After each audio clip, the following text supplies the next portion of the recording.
The relative quiet of the early morning leaves me even more capable than usual of listening to the terrified pounding of my heart, contrasted by the freakish calmness of Vesuvius the Inhuman's 12. I have had a very awful couple of days, I whisper. So please tell me I didn't just hear you declare an intent to commit treason. She makes a slight, derisive snort.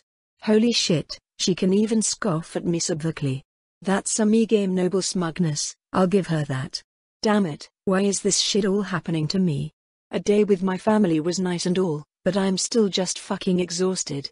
I prefer to think of it as an intent to defend the girl I love from an unjust authority, Lady Vesuvius answers smoothly. It sounds far more laudable and objective when you say it like that, doesn't it? Though I do want to say, before we get any further into this, I'm willing to protect her with violence. I absolutely don't want to. My eyebrows raise very slightly. The girl she loves? So she and Vita. Okay, that makes sense. I can work with that. At least once I figure out what the fuck I should be doing about any of this. Watcher's eyes. This is too much for me. This is way too much all happening all at once, and I'm not qualified to deal with any of it. But I have to. So you'd better focus, Yelisaveta. Lives are on the line, and being a fuck-up doesn't mean you get to stop trying. What do you want, then? I ask quietly. I wonder, she answers coyly, studying me very closely. I'll answer, but you should go first. I swallow and nod. Not like I'm in a position to say no. I want everyone to have a happy ending, I say firmly. Lady Vesuvius laughs. That's funny, she smirks. I want everyone to not have an ending at all. Okay. The pieces are starting to fall into place. You're helping Vita figure out how to bring dead souls back to life, I conclude. I am indeed, she agrees, seeming pleased I figured that out. Vita cares mainly because of her dead friends and family, but she has also embraced my wish that no one should have to die. I am a biomancer at my core, after all. I heal. And I can think of no greater goal than curing the greatest affliction of mankind's history, death itself. That's ambitious, I respond slowly. I'd be offended if I was called anything less, Lady Vesuvius preens. You'd be denying people the afterlife, I point out. I doubt that, she shrugs. Even if such a thing exists, immortality is not the same as immunity to death. Besides, people could always opt out. We'd pretty rapidly run out of space and food, wouldn't we? I challenge. If we sit on our asses and do nothing? Yes, I suppose. But even ignoring the countless ways we could deal with that problem, it still seems like a fucking awful reason to continue letting several hundred people die literally every day. Okay. She's arrogant, prideful, absolutely swimming in hubris, but I think she's being honest. She's an idealist and she's trying to do the right thing. So is her threat the result of believing so firmly in those ideals that she'd go to any lengths to achieve them? Is it the result of the fear of losing someone she loves? Or is it because she's emotionally stunted in all the ways I'm picking up vague vibes on, despite her terrifying control over her expression? Does it actually matter? I'm not sure I agree with you on that, I say slowly, but in the end I certainly have no desire to stop you from researching immortality, if that's what you want to do. What I need to know is why you're telling me all this. You hinted at this on purpose, right? You sought me out in order to have this conversation. Why? Because you have stumbled into a position where you can help, Penelope answers, looking at me seriously. I care about Skyhope, Inquisitor. I care deeply about all of Vulca. Wanting the best possible life for my people is part of who I am. And somehow, you know I'm telling the truth about that, don't you? I nod, slowly, as my mind races a mile a minute. My talent is extreme, Lady Vesuvius continues. I can kill 0 people, 1 person, or everyone. If you intend to back me into a corner where I'll almost certainly be killed, my options become keeling over to die or lashing out, and I'm afraid I'm not a good enough person to be a martyr. For most people, you'd consider that fairly understandable, wouldn't you? For most people. By her own wording, she's acknowledging that her situation is drastically different. Yet should I call her out on that? No. It wouldn't help. What helps here? What are my goals? I suppose on a fundamental level I have only 2 options. I can go along with whatever it is Vesuvius the Inhuman wants from me, keep her secrets, and betray my duty. Or I can pretend to do that, covertly attempting to find a way to betray Vesuvius without letting the consequences spill out and get people killed. You know, like you did with Vita, I think to myself. You sure did a great fucking job keeping everyone alive there. You have my hands tied, metaphorically speaking, I tell her. Just make your case. All right, if that's what you want, Lady Vesuvius agrees, nodding. Here's what I need from you: keep my secrets, and keep Vita alive. The church wants her destroyed, but she is an asset to Skyhope. Not only in regards to immortality, but in regards to her unprecedented ability to clear out the forest. She could single-handedly eliminate the need for hunters, Yelisaveta. She's willing to, if we just fucking let her. Yet even more than that, more than anything, we need her because she's our best hope of stopping ours. Okay, that one I'm not letting slide. With all due respect, my lady, ours wouldn't be a problem at all if you hadn't staged a prison break. To my surprise, she nods in agreement. I'll cop that, she admits. The immediate situation is on me. I could claim that the very security intended to keep him secret is at fault. I had no idea he was even there, and if I did I would have made contingencies for that. But to me that seems like a less compelling counterpoint than simply pointing out that, yes, he absolutely would have. And how do you figure that? I grumble. Your people had ours this entire time, and their best idea for keeping him out of the public was to just hope he didn't die? Last I checked, I still haven't invented immortality yet, so exactly how much longer do you think that was going to last? I'm not privy to that kind of information, I answer non-committally. Oh come on, Inquisitor. Don't ruin my opinion of your intelligence now. We need her alive because the Inquisition is refusing to research the animancy necessary to actually do their jobs. If they had a way to stop the man they would have damn well used it in the last decade and a half. Shit. I can't really refute that. Even if we recapture him, do we have a long-term plan? Plus, with Vita's absurd sensory range, she's our best bet at finding him. He might even seek her out, and if that happens we need to be absolutely fucking sure she doesn't join him. As things stand, she might do that even if he doesn't mind fuck her. That would be, I don't know, apocalyptic, probably. Even if Vita can stop ours, which is a big maybe, she's sort of dangerously immature and mentally unstable. She'd be a hard sell to my superiors without the blasphemy, Lady Vesuvius. Well, whose fucking fault is that? The young woman snaps. For shit's sake, you imprisoned and tortured her for longer than she's had a family. What did you think was going to happen? I was trying to. I know you were, Penelope cuts me off. She knows you were. But you need to open your eyes, Inquisitor. The leaders of your organization are up to so much shit they wouldn't notice if we routed the sewers into their homes. You might be good, your co-workers might be good, but the people you work for are corrupt, power-hungry hypocrites. And she expects me to believe she's better? Please. The woman who just threatened to kill a city isn't going to fool me with a mudslinging campaign. I can't just say that, though, because it's a threat she's legitimately capable of making good on. First Lady Penelope Vesuvius is a walking natural disaster the likes of which I'm not sure even the High Templars could stop. Sure, they could kill her, but would that save us, or just damn us all?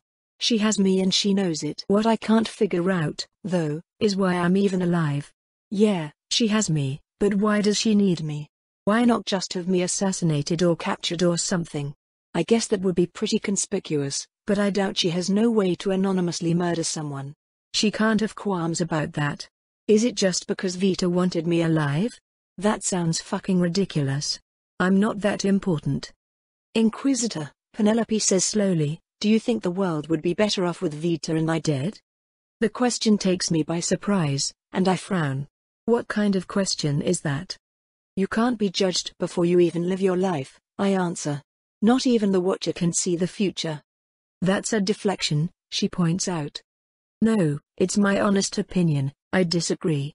How am I supposed to know if you're going to help the world or ruin it? I don't know, my lady. I want to default to believing you want the best for us, but you made that pretty damn difficult when you opened this conversation by threatening thousands of lives. Penelope sighs.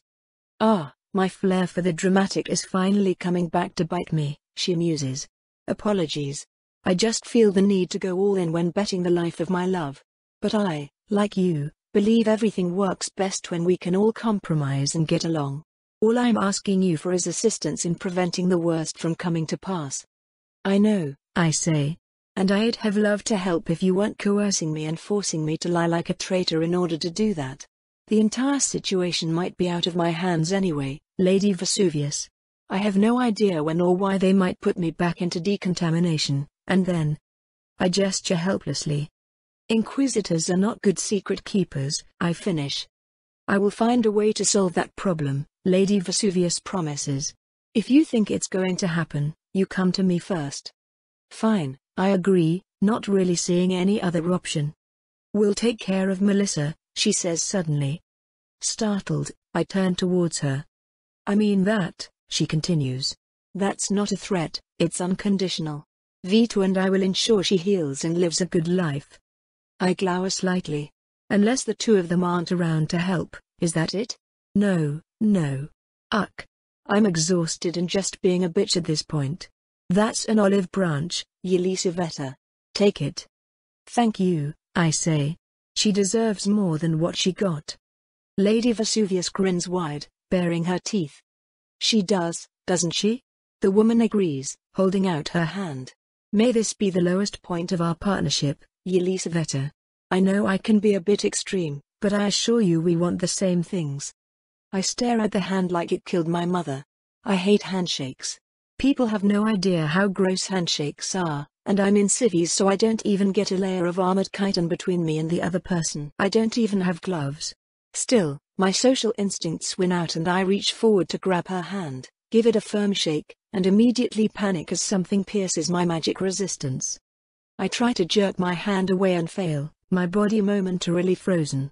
She looks me in the eye and continues smiling as the shake continues for an awkwardly long amount of time before she finally lets go, and my body is my own again. I want to step back, I want to run the fuck away, but I can't risk acting strange, I can't give away that she might have done anything or she might escalate. There's no one else on the street, but there are at least 28 people nearby that are up and awake, and they might investigate a commotion. What did you do to me? I whisper. What does it feel like I did to you? She counters. Holy shit, what a terrifying fucking question. Am I a walking plague bomb now? I feel. Huh? I'm not tired anymore, I realize. She winks. Just a little biomantic pick-me-up. Honestly, I doubt I could get out of bed without that spell, it's so useful. I'd say thank you, except I didn't ask for this and I have no way to know if it's the only thing you did to me. Well, if I did put a remotely activatable trap inside your body, purely hypothetically, of course, all you would need to do is follow the terms of our little agreement and I'd have no reason to use it, now would I? I swallow, nodding slowly. I of course don't remember agreeing to anything, but that's somewhat of a pointless piece of pedantry to mention now. I should get to the church, I say, loud enough to be heard for the first time since being threatened. I have an appointment to make, I'm afraid. Ah, of course, Penelope responds, all formality and smiles. This is where we part ways, then. Thank you again for the company, Inquisitor. Anytime, I lie, and start walking away. She does the same, heading the opposite direction. I still hear her whisper after me as I leave, though. Remember, Inquisitor, she intones. Hypocrisy. I grit my teeth and decline to answer, trudging the rest of the way to the nearby church with the weight of the conversation pressing down on me. Our new grand cathedral is nowhere near as beautiful as the one in the center city used to be, but it's still a lovingly wrought tower of stonework that I'm sure would look a lot more beautiful to someone that couldn't see the hundreds of jagged imperfections. The inside is 1,000 times worse, though, because the church tends to regularly burn scented candles in order to freshen up the place. Watcher, my nose just wants to murder me. At least I don't have to wait long before I'm escorted to meet what I assume will be my new boss now that Captain Manus is, compromised. And also dead. I don't expect to be ushered into a room with 2 High Templars, a Templar General, and 2 older men not in Templar uniforms at all. Though I guess considering how today has been going so far, I probably should have. I snap to attention. Inquisitor Yelisaveta reporting. I announce. What the hell are all these super high-ranking people doing overseeing my assignment meeting, of all things? What am I going to be sent on now? I recognize one of the High Templars. She has Galdra's distinctive burnt smell, but I don't know who anyone else in this room even is. Welcome, Inquisitor, the Templar General says. How was your break? He's a man, and the unknown High Templar is a woman. Templar Generals are basically just the rank above Templar Captains. We don't have anywhere near as many ranks as the army does. There's Captains, Generals, and then there's Templar Command. High Templars aren't part of those rankings, they are their own category. It was short, sir, I say frankly. But I'm ready for duty. He barks out a laugh. Good answer. Now then, we've all read your report. We have some questions for you, regarding your treatment of animorphs. I let my eyebrows raise slightly. I did admit that I fed Melissa during the decontamination, I suppose. Ask away, I prompt politely. What is your opinion on animorphism? The general asks frankly. I hesitate. Well, I suppose if I get excommunicated I might finally get to take a break, at least. Well, I feel the need to acknowledge that my opinion comes from a position of ignorance, I blabber quickly. I'm certainly no preacher, but, human souls, or I guess the souls of all sapient creatures, are sacred. The consumption of them is wrong. But animorphozoids don't eat humans. Melissa's case proves they can't. And to my knowledge they are naturally occurring creatures, so it seems as though the Mistwatcher must keep them around for a reason. The Templar General turns his head to one of the armorless old men. Preacher?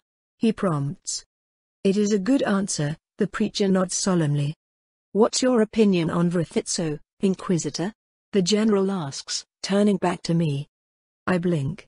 Non sequitur, but okay. They're extremely dangerous monsters, I answer. Mindless and aggressive. They're an obvious problem. And if a Vrithitso was not mindless and aggressive? How would you feel about that? That's a very open-ended question, sir, I hedge. The details would greatly influence my answer. There's a tension settling in the room, and I start getting the impression that my answer is very important. Galdra in particular seems intense. More than usual, I mean. What would you do if you met a Vrithitso that could both speak and reason, and didn't act with apparent aggression? The general clarifies. Well, that's an easy question, at least. I suppose I would introduce myself, sir, I say. There's a brief pause, and then Galdra the Annihilator busts out laughing. What's so funny? What else am I supposed to do when I meet someone? The Templar General just looks around the room, receiving subtle nods from everyone else. All right then, Inquisitor, the General begins, let me explain the current situation. As you well know, Ars Rainier is once again at large. We don't know where he is or what he's doing, but we must assume there will be hostile action. As a result, we are assigning at least one Inquisitor to every single Templar squad in order to act as animancy detection, defense, and consultation.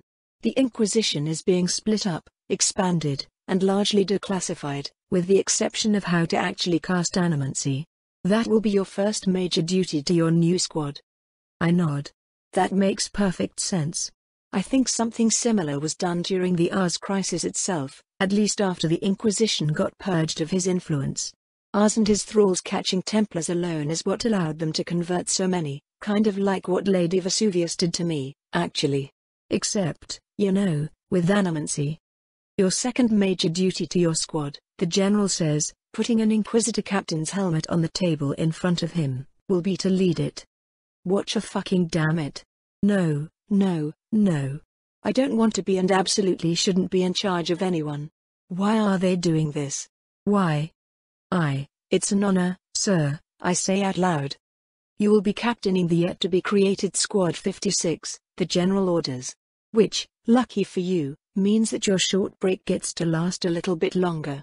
You'll have a team of newbies, and you won't be going on any actual missions until they finish their training. We do expect you to report to their barracks and get to know them all beforehand, however. Of course, sir, I acknowledge. He nods, placing a set of folders next to the proffered helmet. These are the dossiers on your future squad members. Familiarize yourself with them. Some of them have abnormal permissions and special needs. though it's nothing you haven't demonstrated the capacity to excel at dealing with. I swallow, stepping forward when he gestures to do so and flipping quickly through my team, quickly picking up the basics. Holy shit, I have a former tactical officer? Sir, with all due respect, am I really qualified for this? I ask, my stress blooming brightly enough to finally protest. We're going to be dealing with two of the most powerful animancers in history, and we're doing it sooner rather than later, the general grunts.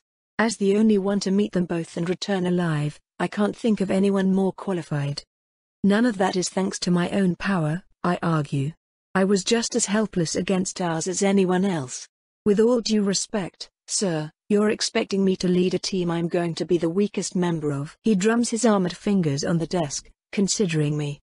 Inquisitor, the absolute last thing we want is to put a Templar in charge because they're powerful, he says. We don't want a captain that solves problems with raw strength. We want a captain that gets shit done because she's clever, and that's you. You might call it dumb luck, but I call it talent. A more important kind than the one the Watcher put in your soul. I take a deep breath, and nod. Yes, sir, I acknowledge. Any other comments? The general asks, turning to the High Templars. Take good care of the kid, Gulger orders me, or I'll kick your ass. Which kid? No, it doesn't matter. I'll take care of them all. That's my job now, I guess. Yes, ma'am, I answer her, and she gives me a curt nod. Enteritis.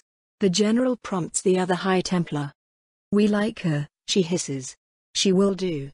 I carefully control my reaction as my mind races. That name sounds like the dead language ours uses, and the way she talks. Do we have a splice as a High Templar?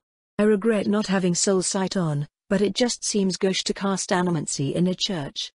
That will be all, then, Inquisitor Captain Yelisaveta, the general orders me. You are authorized for additional animancy education, which will begin at dawn in 2 days' time, in the Inquisition headquarters. You are to associate with and familiarize yourself with your future team until then. You may introduce yourself as their future captain, so long as you do not speak with the implication that their graduation is a foregone conclusion, as it is not. Pick up your new armor and weapons from the quartermaster. Dismissed. Numbly, I salute and exit the room, carrying my files and my new Watcher damn helmet. Everyone I tried to save died. Why is anyone putting me in charge of more people? Well, it's a bunch of new people, at least. I probably won't be sent on any crazy missions with a team full of freshly sprouted trainees. I start reading all the dossiers more carefully, trying to learn as much as I can before I meet everyone. Other than the tactical officer, the rest of them look normal so far, at least. Let's see, last one.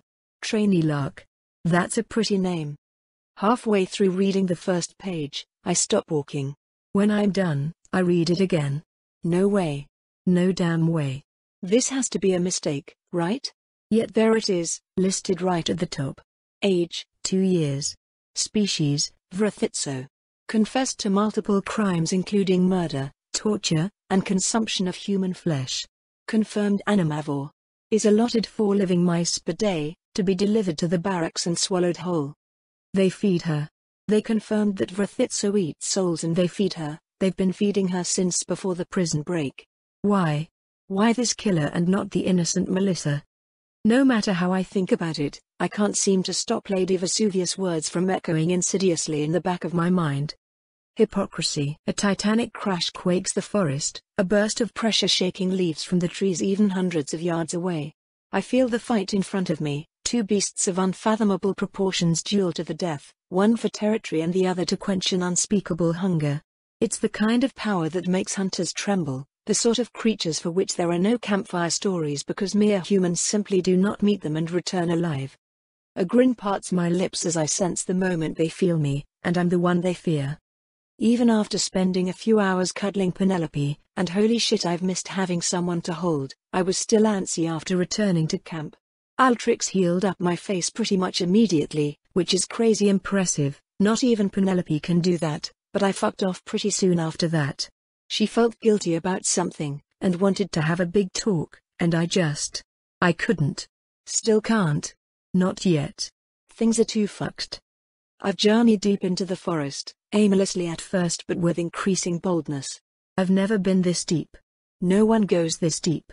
Throughout most of the forest, the trees tend to grow between 20 and 50 feet high. Looking up now, I think the canopy must be hundreds of feet above me, the trunks as thick as city streets. With each tree taking up so much more space and devouring so much more light, there's plenty of room between each trunk and much less shrubbery choking the ground. It's dark, but visibility is better overall. And there's space for the giants to grow. Again, a thunderclap rings through the forest as my two chosen prey continue fighting each other, my tentacles coiling in glee. If my soul could salivate, it would be drooling a veritable waterfall. These big bastards are too busy kicking the shit out of each other to run from me, so I guess they're just going to serve each other up on a silver platter. Let's see. I guess I'll kill the Vrithitso second, since it probably won't flee anyway. My perception flits through little miles of forest life, yearning for the millions and millions of souls within. To my senses it's like a vast field of glittering jewels in every shape and size, from the tiniest insects to the mightiest beasts. It kind of makes me wish I could fill a big pit with souls and swim around in them.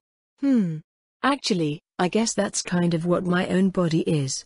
I start squirming around inside myself, poking at the various inert souls of my collection and giggling as I approach my soon-to-be meals. Nearly 100 yards in front of me, I spot my prey for the first time as one of them leaps between two trees, its long, millipede-like body undulating through the air like a whip. The monster must be at least 30 feet long, and it looks like a spike-covered snake. Every inch of the massive murder noodle is covered in bony points, and I watch with fascination as two of said spikes launch out of the side of the beast, still attached to the main body by a thin cord of flesh. They lodge into the bark of another tree and yank the entire monster towards it, diverting its course seconds before a pitch-black claw crashes down where it used to be. A single paw of the giant Vrithitso is larger than I am. It draws gashes through the tree bark and cracks the ground, causing me to stumble. Its soul is massive by normal standards, though compared to the size of its body it's almost pitiful. Not that I'm going to complain about eating it. Power. Fuel. The skin just under my armpit twitches where a new tentacle is trying to form, but I ignore it. If I have to endure more unwanted growth from this meal, I will. Just don't think about it, as usual. As I approach, it becomes clear that killing the Vrithitso second is going to be kind of a pain in the ass. The grappling hook centipede thingy is just way too fucking fast for me to catch up with, and it's smart enough to not want to be anywhere near me. In fact, it's trying to flee, but the Vrithitso keeps cutting off its escape and pinning it between the two of us. I'm not really sure if that's instinct or intelligence, because I still can't feel much other than all-consuming hunger coming from the Vroth. With escape looking less and less likely, the grapplepede switches to an offensive, firing its spikes towards the Vrithitso itself. I finally get a good look at the behemoth's full body, 6 massive, simian-like arms tipped with claws longer than my legs radiate out from its body in an equidistant pattern, interchangeably striking out to slash at their target, grab and swing from trees, or push off the ground to run. 3 long, serpent-like black tongues lash out from the gaping mouth of its dog-like head, spraying saliva and trying to wrap around the incoming prey. The grapplepede is too fast, though. It twists in the air to dodge the counteroffensive and smashes into the Vrithitso's chest, wrapping around it so its countless spikes dig into the black creature's body. Then it starts to move, rushing across the Vrithitso's radial torso and leaving dark, bloody tracks wherever it scurries. The Vrithitso roars furiously, grasping at its chest in an attempt to catch the horrid, spike-covered snake now dripping with black blood. Yet the other monster just twists onto the Vrithitso's back, digging deep into a ridge between the shoulder blades where its many arms cannot reach. In response, the Vrithitso throws itself backwards into a tree, attempting to splatter the other beast between them. It is a testament to the terrifying durability of these skyscraping plants that the impact of what must be tens of thousands of tons slamming against it barely even causes it to shake. I've not a doubt in my mind that this Vrithitso could knock over the walls of Skyhope like they're a child's stack of blocks. Assuming it could get that far before the High Templars turn it to ash, anyway. Unfortunately for the Vrithitso, the grapplepede avoids the impact, twisting itself around the bicep of one of the black beast's many arms before moving up to the neck. Once again, the Vrithitso tries to snatch the grapplepede between its claws, but this time that stabby snake doesn't avoid the strike. Instead, spikes fire outwards from its body and embed themselves in the Vrithitso's wrists before they're pulled back tight against the grapplepede's body, leaving the Vrithitso only able to scratch at its own face. Sensing my opportunity, I burst forward, leaping up on the Vrithitso's back as it chokes and struggles. Now that the grapplepede has more or less trapped itself in an attempt to score a kill, I can easily run up the Vrithitso's back and yank out Peddy's soul, which it quickly seems to realize, squirming in terror as it fails to choke out the black beast before I reach it, shove my tendrils inside, and gleefully rip its life away from it. Instantly, the Vrithitso switches its target to me, which is a slight problem due to how damn big it is. Having a huge body and a tiny soul means I need to reach pretty far inside this thing to grab its spirit, and I physically can't reach far enough if I'm all the way up on the neck. It's just a short jaunt back down the shoulders to my yanking spot, though, and soon enough I have two massive, tasty morsels all to myself. I should probably make one arisen, just so I can ride it home while I'm eating the first. And shit, I'm not going to say no to returning to camp on the back of a 30-foot-tall soul-eating monster. It seems like a good way to avoid awkward conversations. Plus, this way I can carry the grapplepede corpse back as well, and eat it. I'm surprised when night falls, but I probably shouldn't be. I'm deep in the forest. How long have I been wandering around out here? I guess I'm many miles away from the camp, since I can't feel it anymore. It's kind of weird having a sensory range this long. I continue riding back and munching throughout the night, occasionally leaping off my mount to go sneak up on and kill sleeping monsters powerful enough to be worth the effort. I haven't really been sleeping much at all since escaping Site 4, and considering the massive soul meals I've been having, I doubt tonight will be any different. Sure enough, I feel perfectly energetic all the way through the island passing overhead, and when light returns to Verdantop I finally feel my destination enter the edges of my senses. What I don't expect is to sense Theodora, Margaret, and Vitamin there. I urge my massive mount forward, which in this part of the forest means I need it to smash through trees in order to fit half the time. No wonder the deep forest holds all the biggest, most dangerous crap. It must be a massive pain in the ass for anything this big to leave. I guess when you think about it, this part of the forest is sort of a barrier protecting us from an even worse part of the forest. Well, protecting everyone else, I guess. I no longer need protection from mere monsters. Everyone else in my camp does, though, so screaming panic erupts throughout it when my mega monster mount emerges from the trees. Hey everyone! I announce, waving happily as a team of former prisoners and undead emerge to try and protect everyone from the incoming threat. No worries, it's just me. Vita. One of them huffs, clutching his chest and sagging in relief. You're back. Of course I'm back. I call back, hopping down from my perch. You didn't think I'd die in the forest, did you? I mean, kinda. Vita. Squeals my favorite revenant, dashing towards me at hyperspeed and jumping into my arms. I catch her and spin her around. Vitamin. I answer back, nuzzling her face. Hey, baby girl. When did you and the others get here? How did you get here? Capita dropped us off yesterday. Vitamin giggles happily. She says hi, and also wanted me to ask you not to kill Sky when you next see him. I'll think about it, I answer flatly. On one hand, the dude helped break me out. On the other hand, he's a mass-murdering terrorist and arguably the reason I was in prison in the first place. So, why are you here? Well, we wanted to be with you, duh. Vitamin answers, pouting slightly until I put her on my shoulders. But also Theodora and Margaret had a bunch of stuff they wanted to do. I think Margaret is making a thingy?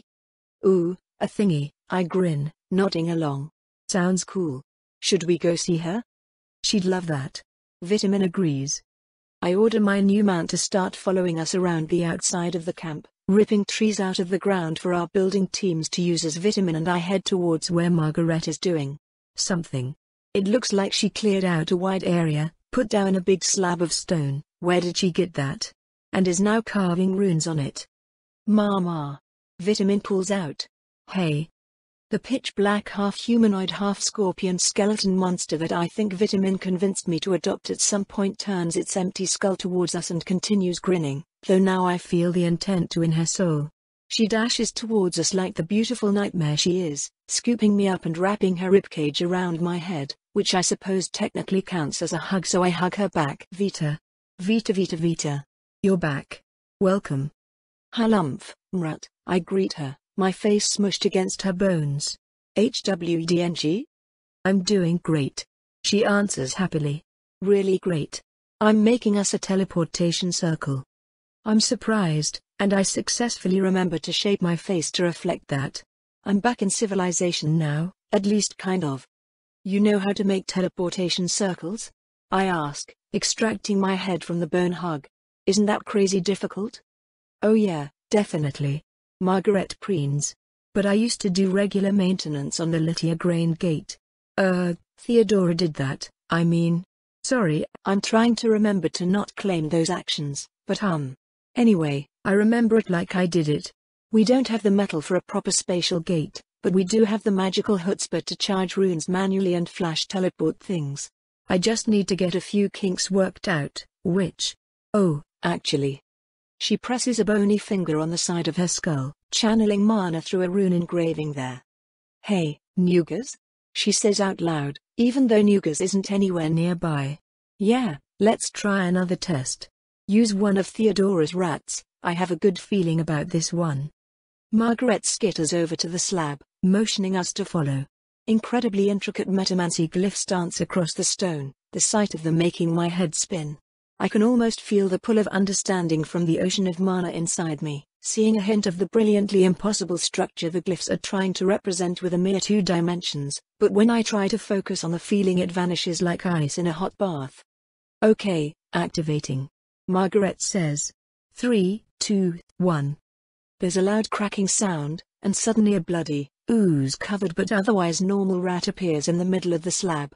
It's alive, but seems to be sleeping. Huh, I say. Did Theodora's weird incubator things finally give birth? I ask. Nope, Margaret answers. No, they did not. Hey, Nugas? Uh-huh. Yeah, it didn't deflate, per se, we actually teleported. Yep. Yeah. Well, yeah, that's technically progress, but... Oh. Ew. Yeah, give it 5 minutes for the mana to finish cycling out and then you can clean up, okay? Sorry. She ends the communication spell and turns back to Vitamin and I. Wow. Okay, so this still isn't safe at all. Sorry about that. But yeah, oh shit in a sack, what is that? Margaret's jaw opens up wide and she points. I follow her finger with my soul and shrug as I realize she's just noticing my super huge Vrithitso risen as it rips up some trees nearby. I mean, it's pretty much what it looks like. I answer, shrugging. I want it. She announces. Huh? I blink. Vita, I want its bones. She insists.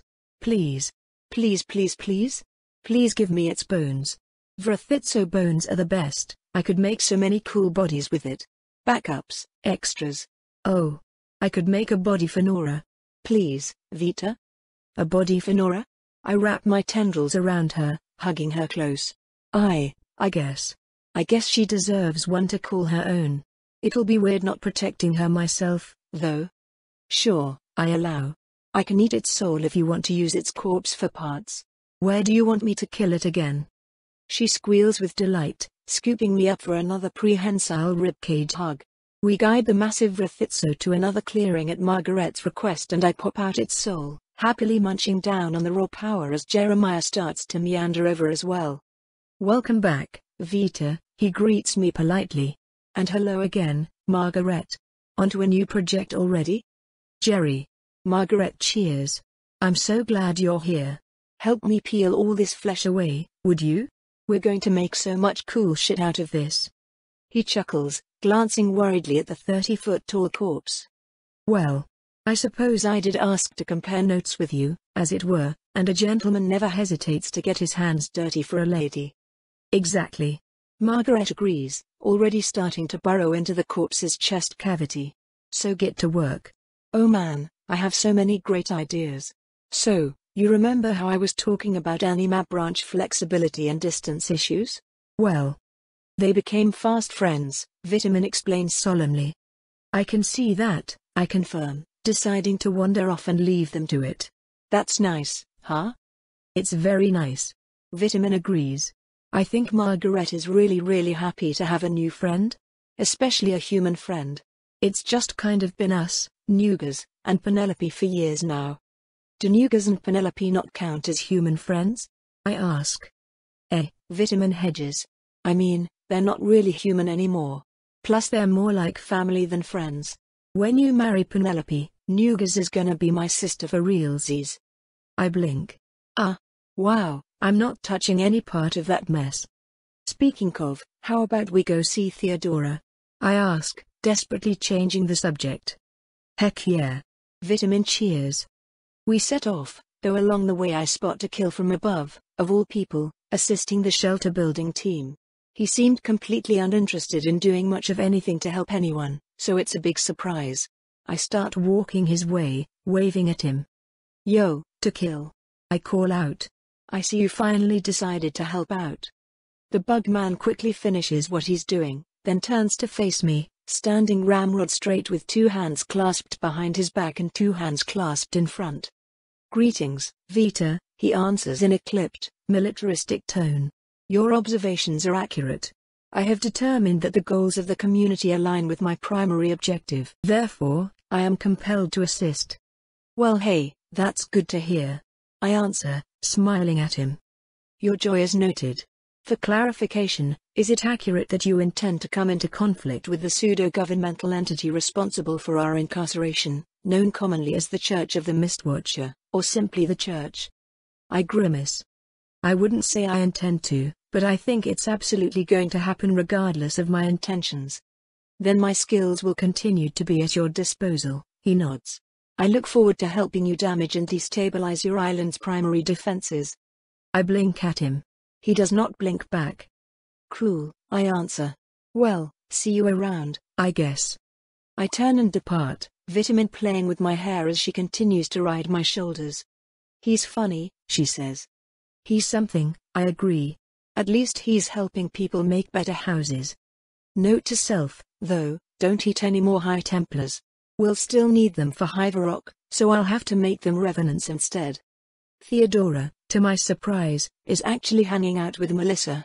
I guess Melissa is a different sort of slime to the kind she's had history with, but I'm still not totally sure what they could be doing together until I get there and hear the tail end of Theodora trying to convince the kid to let her cut pieces off.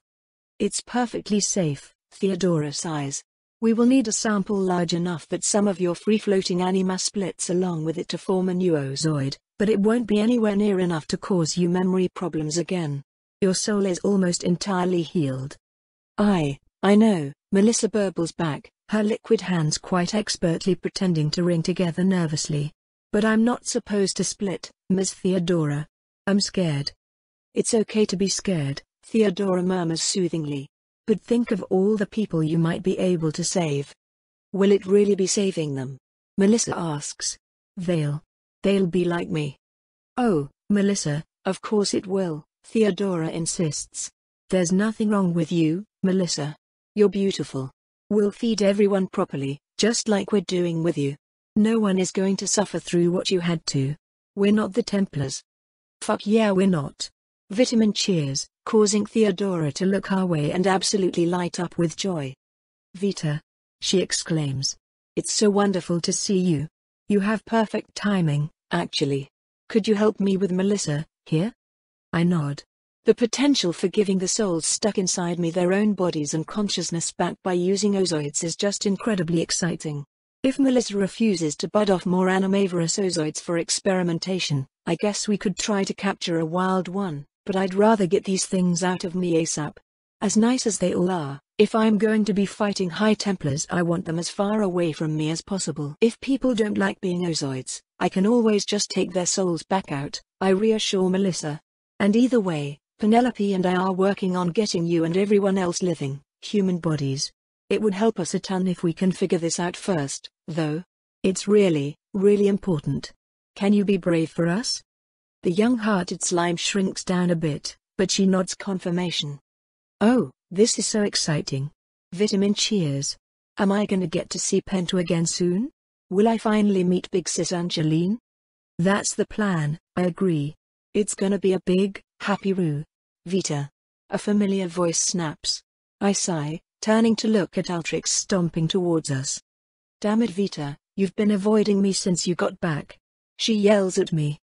Do you mind? I ask her. I'm talking with my family, thank you. She flinches like I slapped her, a mixture of pain and rage twisting through her crafted soul. You absolute fucking bitch. Altrix hisses. You know how we can't believe you grew up to be such a rude, selfish, little shithead. I blink with every physical eye, irritation creeping into me. I feel power start to cycle into Vitamin's limbs. Excuse me? I say dangerously. You heard me, Altrix snaps. You're a rude, selfish shithead. You can feel how much we love you, and you think that means you can just treat us the way you do your mind-raped slaves. Hey now, Vitamin growls. You think you can just rake your fingers through our soul and not so much as apologize about it? You think you can just ignore the 6 years of your life that made you mean so much to us? We are your mother, and we more than anyone do not deserve this brazen disrespect from you. I already told you, I say evenly. I have a mother, and she's not you. I don't even remember you. So that means you can treat us like shit? We will not stand for it. Then leave. I snap. What do you want me to say? I'm sorry 2/3 of you were being a stubborn bitch and I had to get rough. It was sort of a life or death situation. As for your love, fuck it. I didn't ask for it. You think this is fun for me? All these fucking strangers coming into my life and saying they're important to me, when I don't have any damn clue who they are. First it was Capita, then ours, now you? Capita destroyed Skyhope. Ours is public enemy number 1. What sort of awful, life-destroying piece of shit are you going to turn out to be, Altrix? Every single thing I learn about my past is somehow worse than the last. I'm screaming by the end of my tirade, so I consciously shut up, trying to calm down before I hurt someone. I refuse to start crying again, either. I just got water all over Penelope's clothes a day ago. Even if you were my quote-unquote real mom, I continue more quietly, that just means I have all the more reason to hate you for putting me on the street. I despise the amount of raw sympathy and regret that pours out of Altrix at my words. They hurt her more than anything in the world could have, and yet she still feels for me. I want to block it out, but my soul eye has no lid. I can't stop feeling her pain. We did everything we could, Altrix eventually answers me, the memory haunting her. When the Inquisition took us away, we made sure you would be safe. Our relatives took you in. They were innocent. You were innocent. We don't know how you died. My eyes widen. What did you say? I ask. So you don't know either, Altrix sighs. We thought at first it was on purpose. We thought you were just that way, and we never noticed when you were a child that you murdered someone for vanity. She spits the word, and I just get increasingly lost. What way? I ask. What are you talking about? I died? You must have, unless you changed yourself some other way, Altrix answers. We'd never have recognized you, if not for your name and your little Roscoe. Your biomancer friend, maybe? I mean she changed me a little, I answer. Like, healthier skin and hair and stuff. Bigger boobs. I didn't ask for that, she just wanted to. And I'm, pretty sure she didn't kill anyone for it? So as far as you remember, you've always been like this? Altrix presses. Always been like what? Altrix sighs. So, now you're interested in your past? She grumbles. Fine. I snap, eyebrow twitching. Yes. I'm interested. Then listen to us, Vita, Altrix demands. Before we were us, when only Nyx had memories of this body, ours put your soul inside our womb. Inside our child. We gave birth to you, Vita. And when we did, Altrix stares intently at me, begging me to believe her. You were our son.